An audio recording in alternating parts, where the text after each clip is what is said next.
السلام علیکم. سلیم بخاری شو سے میں ہوں زینب جتوئی. میرے ساتھ موجود ہے سلیم بخاری صاحب. السلام علیکم. وعلیکم السلام زینب. کیا حال ہے؟ ٹھیک ہے بخاری صاحب؟ میں ٹھیک ہوں بالکل. آپ بتائیے. ناظرین، پروگرام کے آغاز میں ہم بات کریں گے کسی نئے آپریشن کے آغاز کے حوالے سے کوئی بات چیت نہیں کی گئی.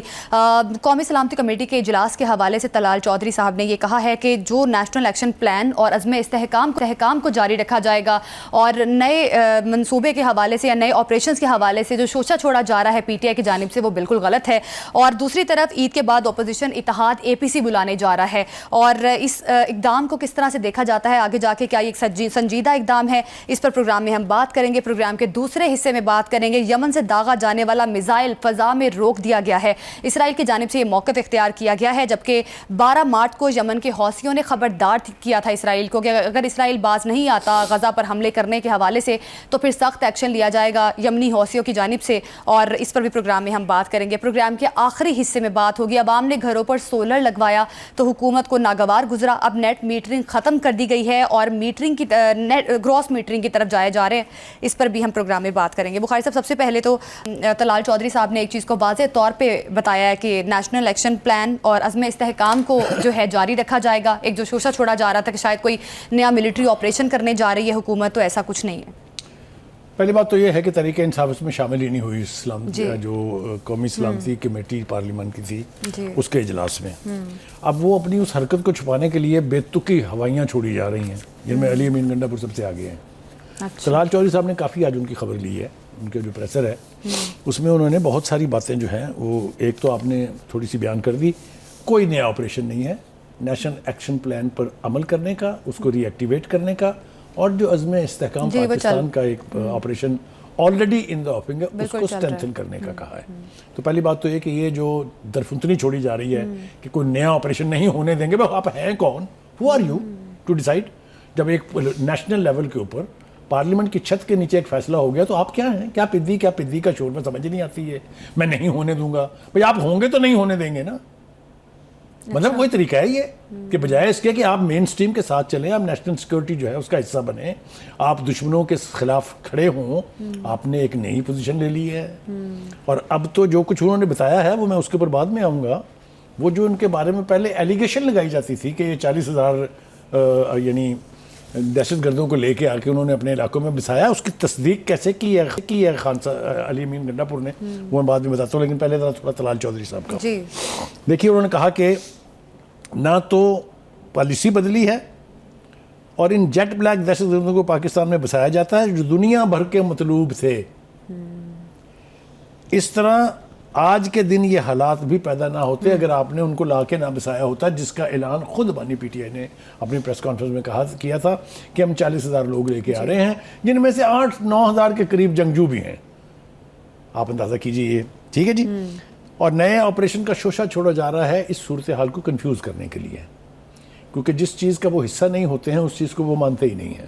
اگر وہ حکومت میں نہیں ہے تو وہ حکومت کو نہیں مانتے، اگر وہ پارلیمنٹ میں نہیں ہے تو وہ پارلیمنٹ کو نہیں مانتے، ان کے خلاف فیصلہ ہو جائے تو سپریم کورٹ کو نہیں مانتے. یہ ایک طرز سیاست ہے ان کا. اینی وے، دوسری بات یہ ہے کہ وہ طلال چودھری صاحب یہ بھی کہہ رہے ہیں کہ کون کس کے ساتھ کھڑا ہے اب اس کو ثابت کرنے کی ضرورت نہیں ہے. لوگ اپنے بیانات کی روشنی میں دیکھے اور پرکھے جا سکتے ہیں. وہ کہتے ہیں کہ آپ کے صوبوں میں آپ کی رٹ نہیں ہے، چاہے بلوچستان ہو، بلوچستان کو بھی نہیں بخشا، اور چاہے آپ ہوں. فوج کا کام آپ کی سڑکیں کھلوانا نہیں ہے، فوج کا کام آپ کا لا اینڈ آرڈر ٹھیک کرنا نہیں ہے، فوج کا کام آپ کی ٹرینوں کی حفاظت کرنا نہیں ہے. یہ پولیس اور باقی کے جو لا اینڈ فورسز ہیں کائے کے لیے ہوتے ہیں. یہ جب آپ کے اوپر آفت آن پڑتی ہے تو تب آپ اسی فوج کی طرف دیکھنے لگ جاتے ہیں جس کو آپ آج گالیاں دے رہے ہیں اور پرسوں وہ آپ کا باپ تھا. یعنی جب جنرل باجوہ تھا تو وہ ابا تھا، اور اب ان کو وہ ساری دشمنی جو ہے فوج کے خلاف ہے. ہیونگ سیڈ دس، اب آ جائیں علی امین گنڈا پور پہ. موصوف فرماتے ہیں کہ پختونخوا میں کسی صورت کوئی آپریشن نہیں ہونے دیں گے. میں نے ابھی آپ کو بتا دیا کہ آپ کی اوقات نہیں ہے کہ آپ یہ فیصلہ کریں. ٹھیک ہے، اگر آپ نے چیف منسٹر رہنا ہے. میں کل بھی آپ کو بتا چکا ہوں، میں آج پھر کہہ رہا ہوں، ذمہ داری سے کہہ رہا ہوں کہ اگر چیف منسٹر اس قسم کے نیشنل پلان کو رجسٹ کریں گے تو وہ چیف منسٹر نہیں رہیں گے. اور کوئی قیامت نہیں ٹوٹے گی. پہلے کہا تھا نا انہوں نے کہ ہماری ریڈ لائن ہے فلاں، خون کی ندیاں بہ جائیں گی. وہ کدھر گئی خون کی ندیاں جی؟ کدھر ہے وہ شیخ رشید؟ تو کہنے کا مطلب یہ ہے کہ جو پھوکے نعرے ہیں نا نہ اس سے ملک چلتے ہیں، نہ اس سے صوبے چلتے ہیں، نہ اس سے دہشت گردی کے خلاف نپٹا جا سکتا ہے. ٹھیک. آپ کو ایک نیشنل رویہ اپنانا پڑے گا. آگے سنیے جناب، جتنے دہشت گرد مارے جا رہے ہیں وہ کہتے ہیں افغانستان سے اتنے زیادہ آ رہے ہیں. کون آنے دے رہا ہے جی ان کو؟ کس صوبے میں آ رہے ہیں جی وہ؟ آگے سنیے، ایک اندازے کے مطابق 9,500 سے 11,000 جنگجو ہمارے علاقے میں آ چکے ہیں. کون لایا تھا ان کو؟ کیسے آ گئے وہ؟ اور کیسے وہاں ٹھہرے ہوئے ہیں وہ؟ کیوں ان کے خلاف آپریشن نہیں ہوتے ہیں؟ یہ کوئی پروپیگنڈا مہم نہیں ہے، یہ نیشنل انٹیگریٹی کا، نیشنل سوورینٹی کا یہ معاملہ ہے. اس کے اوپر آپ ساتھ نہیں دے سکتے دہشت گردوں کا، آپ کتنی مرضی جسٹیفیکیشن اس کی لے کے آئیں. آگے سنیے جناب کیا فرماتے ہیں. اور وہ کہتے ہیں کہ بارڈر کے دوسری طرف 22,500 اور بیٹھے ہیں. مر گئے ہم چلا چلا کے کہ افغانستان کی حکومت نہیں روک رہی ان کو بارڈر کے قریب آنے سے. خود موصوف فرما رہے ہیں کہ 9 سے 11,000 آ گئے ہیں، 22,000 بیٹھے ہیں تیار آنے کے لیے. ایسی صورتحال میں کیسے کسی ایک ایسے شخص کی بات سنی جا سکتی ہے جو ایک ایسا نیشنل پلان جس کو نیشنل لیول کے اوپر اپروو کیا گیا ہو، وہ کہے میں نہیں مانتا اس کو، میں تو امپلیمنٹ نہیں ہونے دوں گا. بالکل بخاری صاحب، وہ تو واضح طور پہ یہ چیز کہہ رہے ہیں نا کہ وہ نہیں امپلیمنٹ ہونے دیں گے کوئی بھی ایسا پلان یا کوئی بھی ایسا آپریشن. بخاری صاحب، اب آپ کو کیا لگ رہا ہے یہ جو خلا آ گئے وفاقی گورنمنٹ میں اور صوبائی گورنمنٹ کے اندر، اس کو کس طرح سے فل کیا جا سکتا ہے؟ کیونکہ وزیر اعلیٰ کے پی تو واضح طور پہ اس اپنے موقف پہ قائم ہے. آپ چاہ رہی ہیں کہ میں اپنی بات کو دہرا دوں؟ پھر نہیں، دہرا نہیں دو بخاری صاحب. میں نے کہا نا آپ سے کہ اگر وہ ریزسٹ کریں گے تو چیف منسٹر نہیں رہیں گے. اچھا ٹھیک ہے. میں نے یہ بھی کہا تھا پرسوں کہ آپشن ہے گورنمنٹ کے پاس وہاں گورنر رول لگانے کا. جب کوئی صوبہ تعاون نہ کرے باقی کے یعنی سینٹرل گورنمنٹ کے ساتھ، وفاقی حکومت کے ساتھ یا باقی کی ساری اکائیوں کے ساتھ، تو پھر وہاں لیڈرشپ بدلنا انیویٹیبل ہو جاتا ہے. یہ بات گنڈا سپور صاحب کو اگر نہیں پتا ہے تو کسی کو بتانی چاہیے انہیں کہ آپ یہاں ڈکٹیٹ نہیں کرا سکتے ٹرمز. آپ اکائی ہیں، آپ مرکز نہیں ہیں. Any way, having said that, آگے چلتے ہیں. پھر وہ کہتے ہیں کہ جی عوام ساتھ ہوں اور نیت صاف ہو تو ان سے نپٹ لیں گے. اس کا مطلب یہ ہے کہ آپ ایکسیپٹ کر رہے ہیں کہ ہاں وہ فتنہ یہاں موجود ہے. یہی ہے نا اس کا مطلب کہ ہم نپٹ لیں گے اگر عوام ہمارے ساتھ. وہ تو قومی سلامتی کمیٹی کے اجلاس کو بھی سیریس نہیں لے رہے. وہ تو کہہ رہے ہیں یہ صرف ایک پریزنٹیشن تھی، یہ ملک کے مفاد یا ملک کے امن و امان کے حوالے سے بات چیت کرنے کے لیے کہ یہ وہ گھڑیاں ہوتی ہیں جب تمام پولیٹیکل ایلیٹ کو ایک پیج پر آ کر قومی سلامتی کے لیے یکجا ہو جانا چاہیے. بالکل، اور تمام صوبائی حکومتوں کو ایک ہونا پڑتا ہے. بخاری صاحب ایسے آپریشنز کے لیے خاص طور پہ اگر پی ٹی آئی آ جاتی، شامل ہوتی وہاں، وہ اپنے گریوینس بھی بتاتی، وہ اپنا پوائنٹ آف ویو سامنے رکھتی، وہ اس فیصلے کا حصہ بنتی. اگر وہ اس سے اختلاف کرتے تب بھی ریسپیکٹیبل پوزیشن تھی کہ ہم نہیں اتفاق کرتے اس سے. وہ موقع آپ نے ضائع کر دیا. آپ باہر بیٹھ کے آپ درفتنیاں چھوڑ رہے ہیں. پارٹی جو ہے وہ ڈسون کر رہی ہے گنڈا پور کو. وہ کہہ رہی ہے جی وہ تو چیف منسٹر کے طور پہ وہاں گئے، ہمارا کوئی تعلق نہیں اس سے. یہ ہے نا سب کچھ آپ کے سامنے ہے نا. ایک شارٹ بریک لیتے ہیں، ہمارے ساتھ ہی رہیے گا.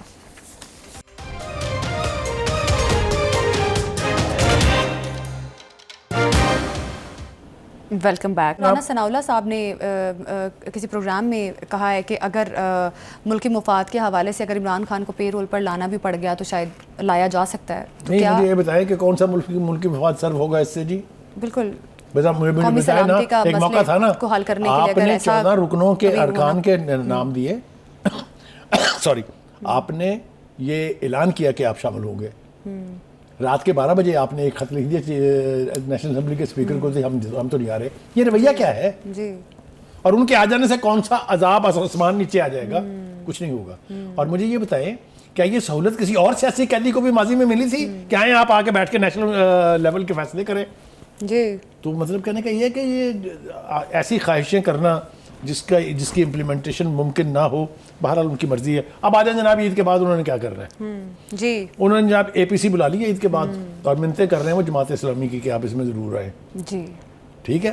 مین اسٹریم آل پارٹیز کانفرنس کا مطلب یہ ہے کہ they should seriously invite Pakistan Peoples Party, they should seriously invite Pakistan Muslim League Noon. لیکن جب یہ سارے وہاں ہوں گے تو ان کی بھی تو اپنی ایک آواز ہے نا، ان کی بھی تو اپنی ایک تعداد ہے نا. تو میرا نہیں خیال کہ وہ اس کو انوائٹ کرنے جا رہے ہیں. حکومت کے علاوہ تو آل پارٹیز. ایک اور مسئلہ جو آپ پروگرام سے پہلے مجھ سے ڈسکس کر رہی تھی وہ یہ ہے کہ کیا مولانا فضل الرحمان شرکت کریں گے. دیکھیے، مولانا فضل الرحمان نے اب تک 2 موقعوں پر یہ ثابت کر دیا ہے کہ نیشنل انٹرسٹ سپریم ہے. 22ویں ترمیم میں کتنی فلرٹیشن چلی تھی دونوں جماعتوں کے بیچ، یاد ہے نا آپ کو. نتیجہ کیا ہوا؟ انہوں نے ووٹ دیا، پاس کروائی وہ. اور ابھی ریسنٹلی اس کانفرنس میں وہ آئے کہ نہیں؟ تو آپ کیسے توقع رکھ رہے ہیں کہ وہ آ کے آنکھیں بند کر کے آپ کے ساتھ بیٹھ جائیں گے؟ اور APC جس بات کا اظہار انہوں نے کیا ہے کہ ہمیں سپیس حکومت نے نہیں دینی ہے، فیڈرل حکومت نے ہمیں سپیس دینی ہے KPK میں PTI نے، یعنی وہ چھپے لفظوں میں یہ بتا رہے ہیں کہ ہمارے ساتھ آپ نے زیادتی کی ہوئی ہے، اس کا ریلیف بھی آپ کو دینا۔ تو ایسی صورت میں نہیں سمجھتا کہ وہ آ کے ان کے ساتھ بیٹھ کے ان کی لڑائی لڑیں گے۔ مولانا کسی کی لڑائی نہیں لڑیں گے، میں آپ کو وثوق سے کہہ رہا ہوں۔ اس کو آپ ان کی سیاسی سوجھ بوجھ کہہ لیجئے، اس کو آپ ان کا اوپننس، جو مرضی نام دے لیجئے ان کو۔ وہ پہلے بھی ایک دفعہ کہہ چکے ہیں کہ اس جوائنٹ اپوزیشن کا ٹارگٹ بانی کی رہائی نہیں ہونا چاہیے، یہ وہ کہہ چکے ہیں، جی ٹھیک ہے۔ تو کہنے کا مطلب یہ ہے کہ اگر تو اپوزیشن، اگر تو PTI یہ توقع کر رہی ہے کہ وہ ان کی لڑائی لڑیں گے آ کے، تو ایسا کچھ نہیں ہوگا۔ لیکن اسد کیسر صاحب تو یہ کہہ رہے ہیں کہ JUIF سے معاملات بہتری کی طرف گامزن ہیں۔ یہ تو بہت دیر سے کہہ رہے ہیں، آج سے تھوڑی کہہ رہے ہیں، تو 26ویں ترمیم سے کہہ رہے ہیں کہ نہیں کہہ رہے؟ بالکل کہہ رہے ہیں۔ قربتیں ہو گئی، ڈرافٹ کامن بنا لیا، اب کہتے ہیں ہمارا تو کبھی ذکر ہی نہیں ہوا تھا اس بات کا۔ کیا میں نے اور آپ نے وہ پریس کانفرنس نہیں سنی ہوئی ان سارے لیڈروں کی کہ ہمارا جو ڈرافٹ تیار ہم نے کیا ہے اس کے اوپر ہمارا اتفاق رائے ہے؟ بعد میں کہا اس ایشو پر تو 26ویں ترمیم پر تو کبھی بات ہی نہیں ہوئی۔ اسی لیے ان کی کریڈیبلٹی کا مسئلہ ہے، اسی لیے کوئی سیاسی لیڈر ان کو ٹرسٹ کرنے کے لیے تیار نہیں ہے، کیونکہ جو لوگ یہ وہاں بیٹھ کے کمٹمنٹ کر کے آتے ہیں، اڈیالہ میں بیٹھا ہوا بندہ کہتا ہے hell with you, this hell with you has ruined the party. تو خیر سے PTI پھر مولانا کے بغیر تو کوئی مضبوط اتحاد نہیں بنا سکتی، جس طرح سے 2013-14 کی بات کی جائے تو طاہر القادری ان کے ساتھ تھے تو کافی مضبوط ہو گئی تھی PTI، آپ کو یاد ہی ہوگا۔ تو اب مولانا کے بغیر آپ کو کیا لگ رہا ہے کہ PTI کچھ کر سکتی ہے؟ میں نے آپ سے عرض کیا مولانا کے گریوانسز ہیں، مولانا کے اعتراضات ہیں، مولانا کی ریزرویشنز ہیں PTI کے بارے میں، جس کا بار بار وہ اظہار اپنی پریس کانفرنسز میں کر چکے ہیں۔ لیکن بخاری صاحب APC جو ہے ملک کے امن و امان کی صورتحال پر بات کرنے کے لیے بلا رہے ہیں، اس میں تو مولانا جا سکتے ہیں؟ نہیں، مولانا اس میں بالکل جا سکتے ہیں۔ تو یہ کیا تھا جو ابھی ہوا؟ وہ کسی اور ملک کے لیے سلامتی کی میٹنگ ہے؟ بالکل، اس میں PTI کو جانا چاہیے تھا۔ اینی وے، دوسری بات یہ ہے جی کہ وہ یہ کہہ رہے ہیں، اسد کیسر صاحب، ان کی بھی درفنتنیاں سننے والی ہوتی ہیں۔ وہ کہتے ہیں کہ جی حکومتی سنجیدگی آپ کے سامنے ہے، سوال شروع ہوتے ہی اجلاس ختم کر دیا گیا۔ بھائی وہ سوال جواب کا سیشن نہیں تھا، وہ بریفنگ سیشنز تھا۔ آپ کو لا انفورسرز نے، آپ کو انٹیلیجنس ایجنسی والوں نے، آپ کو پاکستان آرمی نے یہ بتانا تھا کہ ہم یہ فیس کر رہے ہیں، یہ صورتحال ہے، ہم اس کو ڈیل کرنے کے لیے یہ اسٹریٹجی ہے۔ وہاں سوال جواب کے لیے نہیں، بریفنگ کے لیے بلایا گیا تھا۔ اور اگر آپ نے اپنا مافیوز ضمیر بیان کرنا تھا وہاں، تو آپ اس میٹنگ میں جاتے۔ آپ باہر بیٹھ کے تجزیہ نہیں کر سکتے، یہ ان کی خام خیالی ہے۔ جی خیر بخاری صاحب، اب PTI جو ہے، PTI نے تو پہلے عید کے بعد یہ بھی منصوبہ بنایا ہوا تھا کہ ہم احتجاج کریں گے، ہم اپنے جلسے جلوس بلائیں گے، پھر ہم جو ہے گرینڈ الائنس کی طرف جائیں گے۔ اب APC بلانے کے حوالے سے بھی PTI نے فیصلہ کیا ہے۔ کیا آپ کو لگ رہا ہے PTI اس بار بھی بری طرح ناکام ہونے والی ہے؟ کیا PTI واقعی سنجیدہ ہے ملک کی امن و امان کی صورتحال کو لے کے؟ کیا لگ رہا ہے آپ کو PTI کا اگلا جو یہ سارا کچھ طے کرنے کے لیے آپ کو سیاسی جماعت کا رویہ دیکھنا ہوتا ہے۔ رویے کے بارے میں ہم اپنے پاس سے کچھ کہیں گے تو وہ شاید نہیں ہوگا۔ ایاز صادق صاحب بڑی تفصیل سے بول رہے ہیں۔ جی بالکل بالکل، انہوں نے یہ بتا دیا ہے کہ اس خطے میں جو لگی ہوئی آگ ہے دہشت گردی کی، یہ اس ملک سے باہر بھی جا سکتی۔ تو انہوں نے وارن کیا ہے جو پڑوسی ملک ہے، اور انہوں نے وارن کیا جو انٹرنیشنل وار آن ٹیرر جنہوں نے کرائی تھی امریکہ کا نام لیے بغیر، ان کو وہ بتا رہے ہیں کہ اس کا ہمیں ادراک کرنا ہوگا، ورنہ یہ آگ آپ کے گریبانوں تک بھی پہنچے گی۔ اسی طرح انڈیا، ایران اور باقی کی جو ہمسایہ ملک ہیں، ان کو بھی بتا دیا گیا ہے کہ ہم ان کے خلاف ایکشن نہیں کریں گے تو یہ آگ آپ کے گھروں تک بھی پہنچے گی۔ ایک تو انہوں نے یہ کہا۔ دوسرا انہوں نے کہا ہے کہ ہم نے یہ معاملہ کہ افغانستان کے لوگ جو ہیں وہ ہماری سلامتی کے لیے خطرہ ہیں، یونائٹڈ نیشن میں اٹھا دیا ہے۔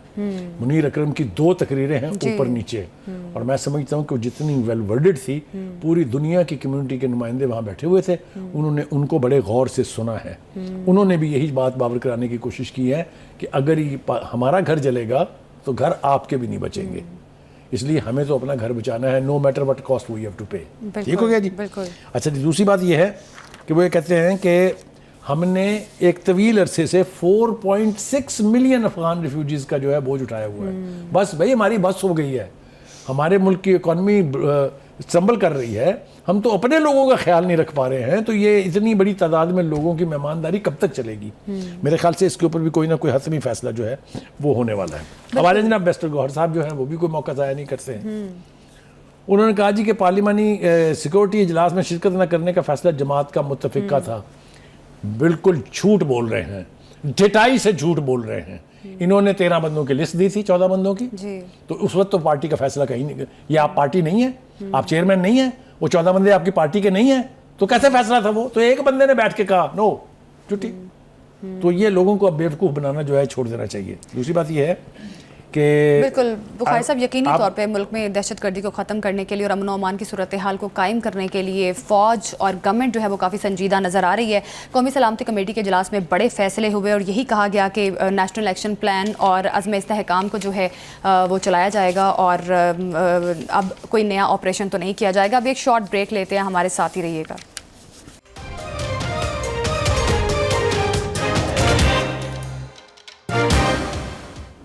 Welcome back. ناظرین, حکومت کی سولر پالیسی میں تبدیلی سامنے آئی ہے. تمام یونٹس پر سیلز ٹیکس لگے گا. بخاری صاحب, اب یہ جو نیٹ میٹرنگ ختم کر کے گراس میٹرنگ کی طرف جا رہے ہیں, کس طرح سے دیکھتے ہیں آپ اس اقدام کو؟ مفتاح اسماعیل تو کافی سخت بولے بھی ہیں اس پہ.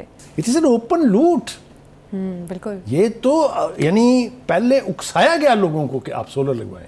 ہاں جی, کیمپینز چلائی گئی, اشتہار دیے گئے. کوئی 3 مرتبہ پرائم منسٹر صاحب نے نیشنل نیٹ ورک کے اوپر لوگوں کو پرسویڈ کیا. جی, پھر ایک کیمپین چلی کہ ہم سولرائزیشن کے لیے کسانوں کو سولر لگا کے دیں گے, جی, ہم غریبوں کے گھروں میں مفت سولر لگائیں گے.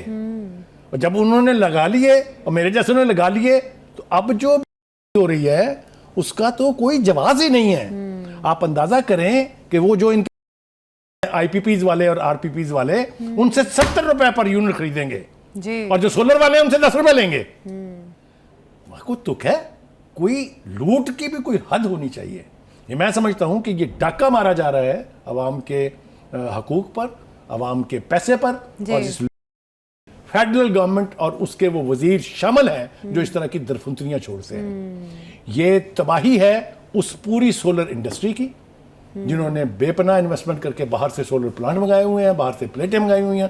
اچانک جس کو یہ پتا چلے گا کہ میں نے 10 روپے بیچنی ہے اور 70 روپے خریدنی, وہ کیوں لگوائے گا سولر؟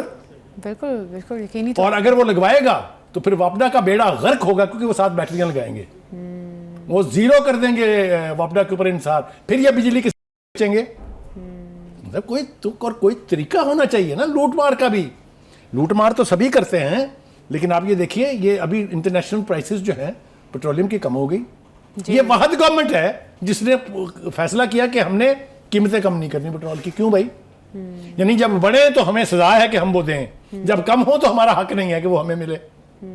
یہ تو اوپن لوٹ ہے. یہ تو اس حکومت کے اوپر بہت بڑی اللہ تعالیٰ کی کہ سارے کام ٹھیک کر کے یہ جو کام کرنے چلے. مفتاح اسماعیل کو میں نے کبھی سپورٹ نہیں کیا, بلکہ میں یہ تو نہیں کہوں گا کہ مجھے وہ پسند نہیں ہے, لیکن مجھے ان کی پالیسیوں سے ہمیشہ اختلاف رہا. لیکن یہ جو بات انہوں نے کی ہے, بالکل, پہلے اتنے مہنگے بجلی گھر لگائے, اب سارا بوجھ جو ہے وہ سولر صارفین پر ڈال رہے ہیں. یہ تو غلط اقدام, طریقہ کار غلط ہے. دیکھیے, میں نے آپ سے کہا کہ ایکویشن ہونی چاہیے. آپ 70 روپے مجھے بیچ رہے ہیں, 60 روپے بیچ رہے ہیں, 50 روپے بیچ رہے ہیں, مجھ سے آپ کم از کم 25 روپے کی تو لیں نا. ظاہر ہے پہلے یہ 22 روپے ریٹ آپ نے مقرر کیا, اب اس میں سے 12 روپے آپ نے یکدم کم کر دیے, اس لیے کہ لوگوں نے سولر لگوانے کے بعد واپڈا کی جو بجلی ہے وہ اب اویلیبل ہے, وہ کہیں خرچ نہیں ہو رہی. بھئی آپ انڈسٹریوں کو دیں نا, جو چلا رہے ہیں, کم قیمت پہ انہیں دیں, وہ وہاں استعمال کریں گے, لوگوں کو سولر سے فائدہ اٹھانے دیں. پوری دنیا میں سولرائزیشن جو ہے وہ فروغ پا رہی ہے. ہماری حکومت کی پالیسی جو ہے اس کو ڈسکریج کر رہی ہے. چائنا میں آپ چلے جائیں, جہاز میں سفر کریں آپ کو کوئی چھت نظر نہیں آئے گی جو کالی نہ ہوئی بھی ہو سولر پینل سے. اور آپ دیکھیں آج چائنا کہاں کھڑا ہے. یہ حکومت ہے. یہ پالیسی اگر واپس نہ لی گئی تو میں آپ کو ایڈوانس میں بتا رہا ہوں, یہاں احتجاج بھی ہوں گے, یہاں عوام سڑکوں پر بھی نکلے گی. میں وارن کر رہا ہوں گورنمنٹ کو کہ اس حرکت سے باز رہیں, کیونکہ یہ اگر آپ نے اپنی پالیسی کو ریوائز نہ کیا تو پھر آپ کی, میں یاد دلا دوں, ایک وقت میں لوگوں نے باہر نکل کے واپڈا کے دفتر جلائے تھے اسی لاہور میں, اس لیے کہ اس وقت لوڈ شیڈنگ بھی تھی اور بجلی کی قیمتوں میں مسلسل اضافہ ہو رہا تھا. آگے آ جائیے جناب. آئی پی پیز کے ساتھ اتنے بڑے معاہدے ہوئے, یہی کہا گیا کہ ہم لوگ جو بیسک یونٹس ہیں اس میں ریلیف دیں گے عوام کو, لیکن نہیں دیا جا رہا, اور یہ کہا جا رہا ہے کہ ہم بعد میں ایڈجسٹ کریں گے. ابھی رک جائیں, ابھی دوسری ہے بھائی صاحب, ابھی تو یہ تماشا انہوں نے بنا لیا گورنمنٹ والوں نے. ایسے لگتا ہے جیسے کوئی پوچھنے والا ہی نہیں ہے.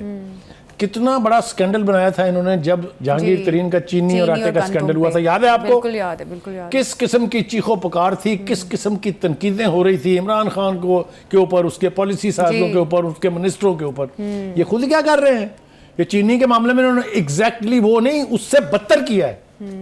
انہیں پتا تھا کہ چینی کی کمی ہو جائے گی اگر ہم نے ایکسپورٹ کی. آپ نے مہنگے داموں ایکسپورٹ کی, سستے داموں خریدی, اور اب آپ مہنگے داموں پھر امپورٹ کر رہے ہیں اس شارٹیج کو کم کرنے کے لیے. بھئی آپ انسان ہیں کیا ہیں؟ بالکل. آپ کی پالیسیز ہیں کہ کیا ہیں؟ یا آپ حکومت چلا رہے ہیں کہ آپ کریانے کی دکان چلا رہے ہیں؟ یہ ایک دوسری لوٹ مار. میں بتا رہا ہوں آپ سے, حکومت چاہے آسمان سے اتری ہو یا ووٹ کے ذریعے آئی ہو, حکومت اگر عوام کی بہبود کے خلاف فیصلے کرے گی تو اس کی قیمت اس کو چکانا پڑے گی, چاہے وہ ووٹ سے چکائیں, چاہے وہ باہر نکل کے احتجاج سے چکائیں.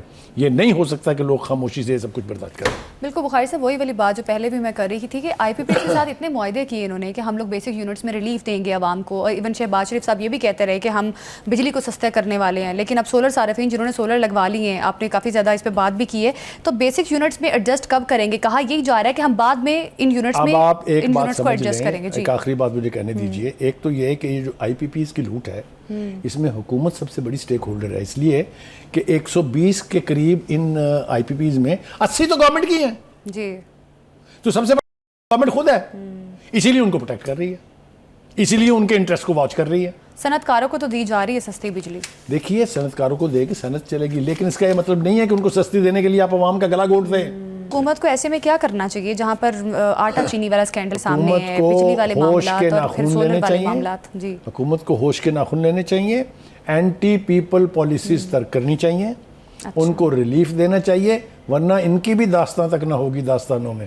کیا حکومت کے پاس ریلیف کا آپشن نہیں ہے, یا حکومت سب بائی آپشن ہے, چوائس لیکن یہ اپنے ان چہیتوں کو نوازنے کے لیے جو چاہے سرمایہ کار ہیں, چاہے وہ انڈسٹریلسٹ ہیں, چاہے وہ آئی پی پیز کے اونر ہیں, ان کو نوازنے کے لیے عوام کی طرف سے ایک آنکھ بند کی ہوئی ہے. تو بخاری صاحب, شہباز شریف کی جانب سے جو بیانیہ بنایا جاتا ہے کہ ہم عوام کو ریلیف دینے جا رہے ہیں, مریم نواز صاحبہ بھی اس چیز پہ اکثر سامنے آتی ہے کہ ہم ریلیف دے رہے ہیں, اب ریلیف والی کوئی چیز تو سامنے نہیں آ رہی, یہ جو ہم گفتگو کر رہے ہیں کی طرف دیکھ رہے ہیں, یہ انہی پالیسیوں کا منہ چڑھایا جا رہا ہے. بالکل. تو بخاری صاحب, ایسی پالیسیز بنا کر کیا لگتا ہے آپ کو عوام سپورٹ کرے گی انہیں؟ عوام تو سپورٹ نہیں کرے گی. اس کا بدلہ دو طرح سے لے گی, ایک ووٹ کے ذریعے کہ اگلے الیکشن میں بھی آپ کے ساتھ جو ہوگی وہ آپ دیکھیں گے, اور دوسرا سڑکوں پہ نکل کے. بالکل, دونوں ہی صورتیں بہت خوفناک ہیں, اور ان دونوں میں سے کچھ نہ کچھ ہو کے رہے گا. بالکل. حکومت کو جو ابھی صورتحال چل رہی ہے اس کو دیکھ کر فیصلے کرنے کی ضرورت ہے. ریلیف کے جو وعدے کیے گئے عوام سے, ان وعدوں پر نظر ثانی کرنے کی ضرورت ہے. ابھی ایک شارٹ بریک لیتے ہیں, ہمارے ساتھ ہی رہیے گا.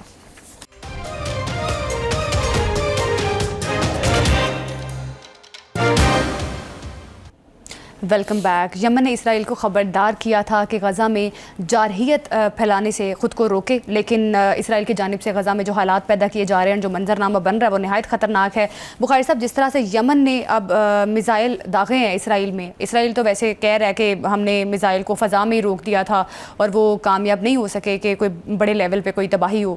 کس طرح سے دیکھ رہے ہیں آپ؟ دیکھیے, میں تو اس کو اس طرح سے دیکھتا ہوں کہ جن کے دلوں میں جذبہ آزادی ہو, جن کے دلوں میں فریڈم کی موومنٹ کے جذبات ہوں, ان کو آپ دھمکیوں سے, ان کو آپ at the toes of the gun نہ تبدیل کر سکتے ہیں, نہ ان کو فتح کر سکتے ہیں. جی, پہلی بات تو یہ کہ حماس نے جس قسم کی ریزسٹنس دلائی ہے پاکستان کی نہیں, دنیا کی جب تاریخ لکھی جائے گی جنگوں کی, تو چاہے وہ فرسٹ ورلڈ وار ہے, چاہے وہ سیکنڈ ورلڈ وار ہے, جس قسم کی ریزسٹنس حماس نے اتنے بڑے دشمن کو, جس کے ساتھ پورا ویسٹ اور امریکہ کھڑا تھا, جس کی سپورٹ کر رہا تھا, فنڈنگ دے رہا تھا, خوفناک تباہ کن ہتھیار دے رہا تھا, ان کے خلاف جس قسم کی ریزسٹنس کی مثال قائم کی ہے, یہ ایک گولڈن چیپٹر ہوگا in the history of main kind.